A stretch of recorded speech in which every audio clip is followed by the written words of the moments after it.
Once upon a time, in a distant land, lived a remarkable man named Jesus. He wasn't a king or a soldier, but his love was so vast it could light up the world. He taught ordinary people about kindness, forgiveness, and the power of caring for one another. His life became the heart of the Christian faith, a story of hope, sacrifice, and a love so powerful that nothing, not even death, could extinguish its light. Let's walk together through this incredible story, a journey from sorrow to the most spectacular new beginning. When someone shines too brightly, illuminating the world with truth and love, powerful people, those accustomed to authority and control, sometimes grow jealous and afraid of losing their grip. They see this light as a threat, a challenge to their established order. And so, under the cover of darkness, Jesus was arrested at night, a clandestine operation fueled by fear and deceit. The torches of the arresting soldiers cut through the darkness, symbolizing the false light of the accusers. In his hour of greatest need, he was betrayed by one of his own and abandoned by his closest friends, who scattered like leaves in the wind, overwhelmed by the gravity of the situation and their own fear. He stood before stern rulers, men hardened by power and tradition, who twisted his words, misinterpreting his teachings, and accused him falsely of blasphemy and sedition, manipulating the truth to fit their own agendas. Calm and dignified, despite the storm raging around him, Jesus faced their anger, their hatred, and their lies with quiet courage, unwavering in his conviction and unwavering in his love. He offered no resistance, no defense filled with anger, only truth. Brought before Pontius Pilate, the Roman governor, the representative of Roman authority in Judea, a man caught between his duty to Rome and his own conscience, it was clear to Pilate, perhaps even against his own desires, that Jesus was innocent of the charges leveled against him. He saw no threat, no malice, only a man of peace. Pilate, sensing the injustice, tried to release him, seeking a way to appease the crowd without condemning an innocent man. But the crowd, stirred by fear, manipulated by the religious leaders, and fueled by lies, demanded his crucifixion, their voices rising in a fevered pitch of hatred and condemnation. Pilate, more concerned with his own political power, his own standing in the eyes of Rome, than with justice or truth, washed his hands of the matter, a symbolic act of abdication, attempting to cleanse himself of the guilt he knew he could not escape. He gave the order, sealing Jesus' fate, and Jesus was condemned to die a criminal's death, a sentence utterly disproportionate to any alleged crime. The kindest, most compassionate man who ever lived was sentenced to the most brutal and humiliating punishment imaginable, not for any crime he committed, but because of the fear of those in power and the weakness of those who should have stood for justice. It was a heartbreaking turn of events, a profound injustice that echoed through the ages, a truly dark moment in the story of humanity, a testament to the depths of human cruelty and the power of fear. The world seemed to hold its breath, waiting, wondering what would come next in the face of such profound injustice. After the verdict was delivered, the Roman soldiers, with a callous disregard for justice, began to mock Jesus. They saw him not as a man, but as a symbol of defiance against their empire, a threat to their established order. Their taunts echoed through the courtyard, a cruel prelude to the suffering that awaited him. In a twisted parody of kingship, they pressed a crown of thorns upon his head. The sharp thorns pierced his skin, causing excruciating pain. This was no kingly diadem, but a symbol of humiliation and suffering, a physical manifestation of the scorn they held for him. Adding to the mockery, they draped him in a purple robe, a cheap imitation of royal attire. The color, usually associated with power and authority, became a symbol of his powerlessness and vulnerability in their hands. He stood before them, a figure of pity and derision. Then they forced him to carry a heavy wooden cross, the very instrument of his execution. The rough-hewn wood pressed against his shoulders, each step a testament to his weakening state. The weight of the cross was immense, both physically and symbolically. He began his agonizing journey through Jerusalem's crowded streets. The path was uneven, the stones worn smooth by centuries of footsteps. The crowds pressed in, a mixture of curiosity, pity, and scorn etched on their faces. His destination was a hill outside the city walls, a place known as Calvary or Golgotha, the place of the skull. It was a desolate spot, a place of death and suffering, where criminals met their end. Along the way, weakened by the beatings and the weight of the cross, he stumbled under the immense burden. Each fall was a victory for his tormentors, a sign of his diminishing strength. The rough stones scraped against his skin, adding to his pain. Seeing his struggle, the Roman soldiers, impatient to complete their task, pulled a man named Simon of Cyrene from the crowd to help him carry the cross. Simon, an unwilling participant, shared in Jesus' burden, a brief moment of shared humanity amidst the cruelty.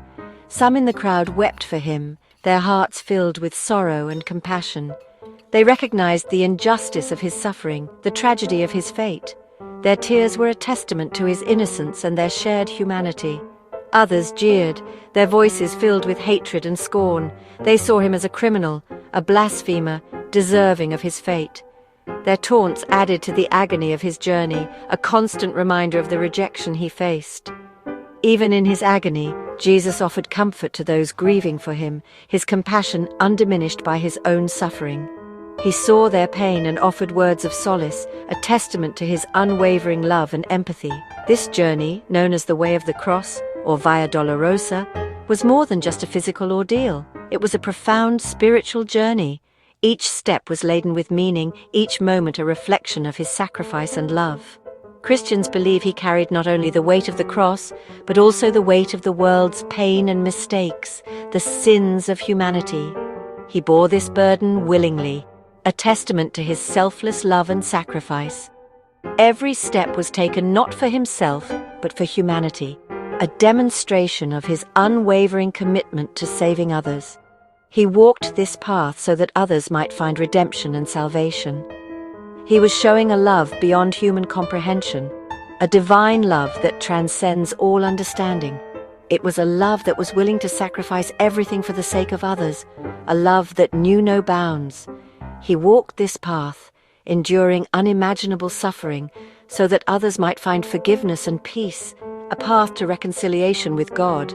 His sacrifice paved the way for a new covenant, a new hope for humanity.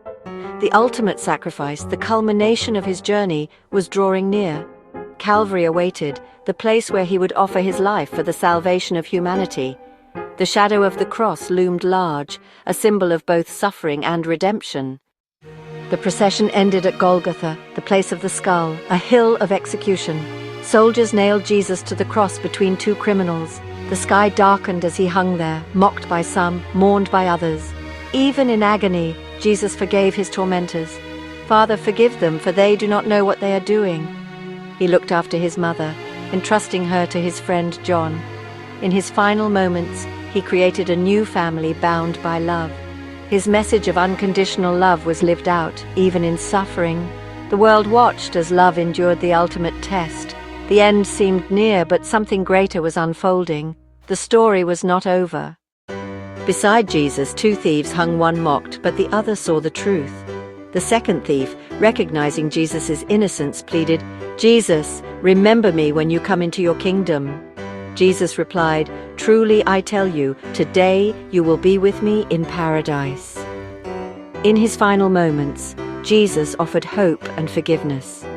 This promise showed it's never too late to turn to God. Forgiveness is a gift, freely given to all who seek it. The thief became the first to be promised paradise, a symbol of hope for everyone. Even at the end, a simple act of faith opened the door to love and peace. The cross became a place of promise. As Jesus hung on the cross, darkness covered the land for 3 hours. In his final moments, he cried out, my God, why have you forsaken me?" And then, "It is finished." With his last breath, he entrusted his spirit to God.